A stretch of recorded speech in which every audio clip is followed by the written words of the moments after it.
do want it overall to close from the narrow to the wide. In other words, you want it to go like this. If you bring the wide part in and then the narrow, you tend to get a buckle. So you want it to close very gently like this.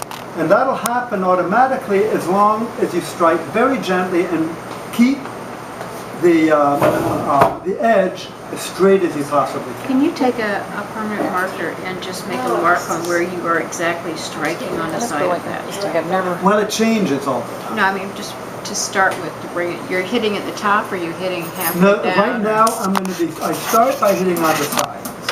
And you're starting in the middle? Yeah, pretty much in the middle. And now, then moving to the edges, to the if smaller I strike close to the axis, I have more resistance. In which case, the opposing side, which rests against the mandrel, is going to come in. If I raise it so that the mandrel is touching closer to the axis and strike higher up on the opposing edge, that edge is going to come in. So you'll watch me going like this and like this. I also periodically turn it around and counterbalance by hitting on the other side. Right? Is that all clear? So just watch carefully. But come as close as you can. Really come in right. You really do want to look at this. Yeah. You want to look at this. Because you can't see it sitting down. See, now I'm working on this. Oops, sorry. Will that make you nervous? No, you don't. I just I'm working on this edge, see? Watch.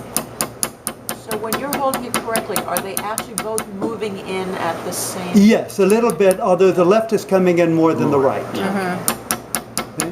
the mandrel side is coming in more. Right. I'm going to move it a little bit more. That is really cool. How did you figure this part out? Because that's not how we'd ever close a spiculum before. Well, this is an open seam spiculum, which is very different than the closed seam. Oh. The closed seam spiculum, you put it in a straight furrow. Yes. And then solder it. Yes. You sort of bring it in, but it can be Yes. rough as long as the seams come in reasonably evenly.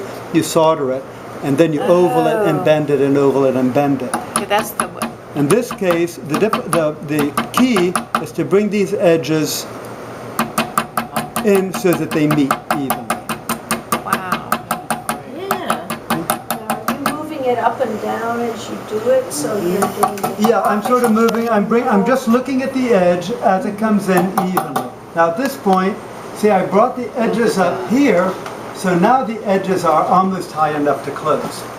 Now if you see one side up a little higher than the other, well, all that means is that the furrow has moved over to one side. To correct that, well, this, you see, and this is a good example. What do you mean by furrow?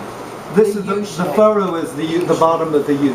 So if you look at this, see that side is higher than that one. Can you see it? Oh yeah. So what I do to bring that, to realign them, is that I push the high side in, which is going to tend to twist it. See, until it's parallel. See, so now the furrow, you're automatically moving it to the center. So are you effectively closing it more on that side?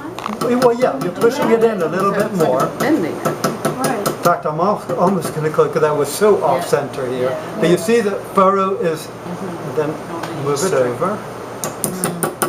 So the furrow is the outside edge of the piece, the hollow form. The furrow is, this is the furrow. You know, like a furrow. Like and you feel, yeah, and you plow.